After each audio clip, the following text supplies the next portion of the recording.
ರಣರಂಗದಿಂದ ಓಡಿ ಹೋಗಿದ್ದು ಯಾಕೆ ಶ್ರೀಕೃಷ್ಣ?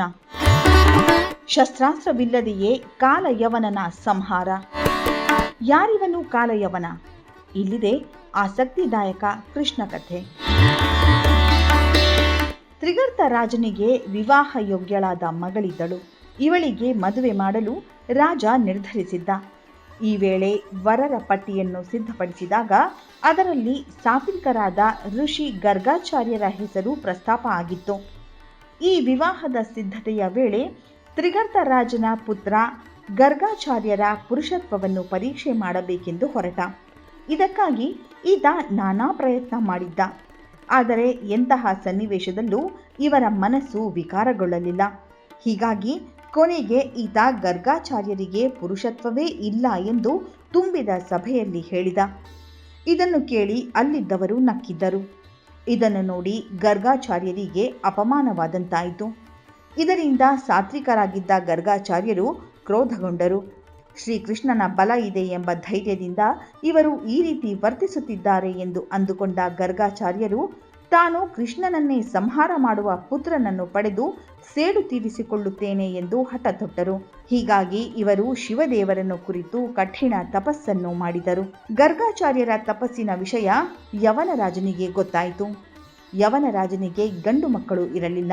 ಹೀಗಾಗಿ ಕೃಷ್ಣ ಸಂಹಾರದ ಸಲುವಾಗಿ ಗರ್ಗಾಚಾರ್ಯರು ತಪಸ್ಸು ಮಾಡಿದ ಮಗ ತನಗೆ ಬೇಕೆಂದು ಈತ ಬಯಸಿದ್ದ. ಹೀಗಾಗಿ ಈತ ಅಪ್ಸರೆಯ ರೂಪದ ಅಸುರ ಸ್ತ್ರೀಯನ್ನು ಗೋಪಿಕೆಯರ ಮಧ್ಯದಲ್ಲಿ ಇರಿಸಿ ಗರ್ಗಾಚಾರ್ಯರಿಗೆ ಸತ್ಕಾರ ಮಾಡಿಸಿದ.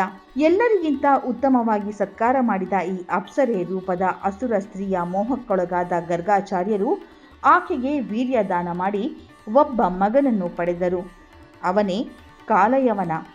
ಈ ಮೂಲಕ ಗರ್ಗಾಚಾರ್ಯರು ತನಗೆ ಪುರುಷತ್ವ ಇದೆ ಎಂದು ತೋರಿಸಿಕೊಟ್ಟರು. ಜೊತೆಗೆ ಈ ಮಗನನ್ನು ಯವನರಾಜನಿಗೆ ನೀಡಿದರು. ಈ ಕಾಲಯವನ ಕೂಡ ಶಿವನ ಕುರಿತು ತಪಸ್ಸನ್ನು ಮಾಡಿ ಯಾವುದೇ ಶಸ್ತ್ರಾಸ್ತ್ರಗಳಿಂದ ತನಗೆ ಮರಣ ಬರಬಾರದು ಎಂಬ ವರವನ್ನು ಪಡೆದಿದ್ದ. ಹೀಗಾಗಿ ಈ ವರಬಲದಿಂದ ತಾನು ಅಜೇಯ ಎಂದು ಬೀಗುತ್ತಿದ್ದ. ಹೀಗೆ ಬೆಳೆದು ದೊಡ್ಡವನಾದ ಕಾಲಯವನನಿಗೆ ಕೃಷ್ಣ ದ್ವೇಷಿಯಾಗಿದ್ದ ಜರಾಸಂಧನ ಬಲವೂ ಸಿಕ್ಕಿತು. ಜರಾಸಂಧ ಮೊದಲಾದವರ ಪ್ರೇರಣೆಯಿಂದ ತನ್ನ ದೊಡ್ಡ ಸೈನ್ಯದೊಂದಿಗೆ ಕಾಲಯವನ ಮಥುರಾ ಪಟ್ಟಣದ ಮೇಲೆ ಆಕ್ರಮಣ ಮಾಡಲು ಮುಂದಾಗಿದ್ದ. ಇದು ಶ್ರೀಕೃಷ್ಣ ದೇವರಿಗೆ ಗೊತ್ತಾಗಿತ್ತು. ಹೀಗಾಗಿ ಈತ ಎಲ್ಲ ಯಾದವರ ಮೇಲೆ ದಾಳಿ ಮಾಡುವ ಸಾಧ್ಯತೆ ಇದ್ದುದರಿಂದ ಎಲ್ಲ ಯಾದವರನ್ನು ಮಥುರಾ ಪಟ್ಟಣದಿಂದ ದ್ವಾರಕೆಗೆ ಸ್ಥಳಾಂತರ ಮಾಡಿದ ಶ್ರೀಕೃಷ್ಣ. ಈಗ ಮಥುರಾ ಪಟ್ಟಣದಲ್ಲಿ ಉಳಿದದ್ದು ಶ್ರೀಕೃಷ್ಣ ಹಾಗೂ ಸೈನ್ಯ ಮಾತ್ರ. ನಿರೀಕ್ಷೆಯಂತೆಯೇ ಕಾಲಯವನ ಆಕ್ರಮಣ ಮಾಡಿದ. ಈ ವೇಳೆ ತಾನೊಬ್ಬನೇ ನಿನ್ನೊಂದಿಗೆ ಯುದ್ಧ ಮಾಡುತ್ತೇನೆ ಎಂದು ಹೇಳುತ್ತಾನೆ ಶ್ರೀಕೃಷ್ಣ. ಇದಕ್ಕೆ ಕಾಲಯವನ ಕೂಡ ಒಪ್ಪಿದ. ಈ ವೇಳೆ ತಾನು ಸೋತಂತೆ ಶ್ರೀಕೃಷ್ಣ ಓಡಿ ಹೋಗುವ ನಾಟಕ ಮಾಡುತ್ತಾನೆ. ಇದರಿಂದ ಕೋಪಗೊಂಡ ಕಾಲಯವನ ಶ್ರೀಕೃಷ್ಣನನ್ನು ಬೆನ್ನಟ್ಟಿಕೊಂಡು ಹೋಗುತ್ತಾನೆ. ಹೀಗೆ ಓಡಿ ಹೋಗುವ ಭಗವಾನ್ ಶ್ರೀಕೃಷ್ಣ ಅಲ್ಲೊಂದು ಪರ್ವತದ ಗುಹೆಯೊಳಗೆ ಪ್ರವೇಶಿಸುತ್ತಾನೆ. ಈ ಗುಹೆಯೊಳಗೆ ಶ್ರೀಕೃಷ್ಣ ಪ್ರವೇಶಿಸಲು ಒಂದು ಕಾರಣವೂ ಇದೆ.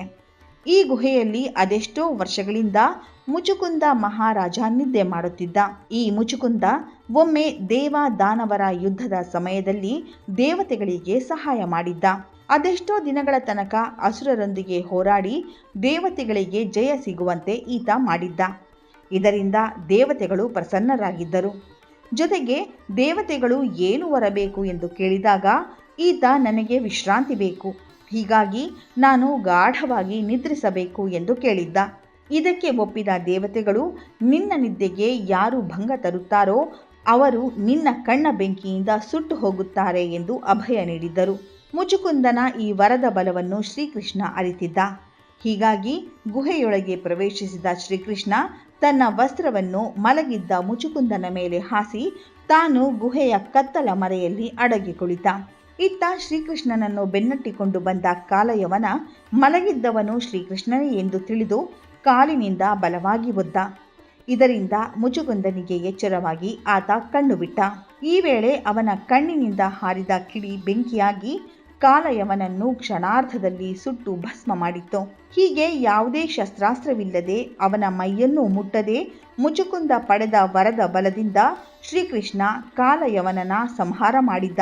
ಈ ಮೂಲಕ ಮುಚುಕುಂದನಿಗೂ ಭಗವಾನ್ ವಿಷ್ಣುವಿನ ದರ್ಶನವೂ ಆಗಿತ್ತು.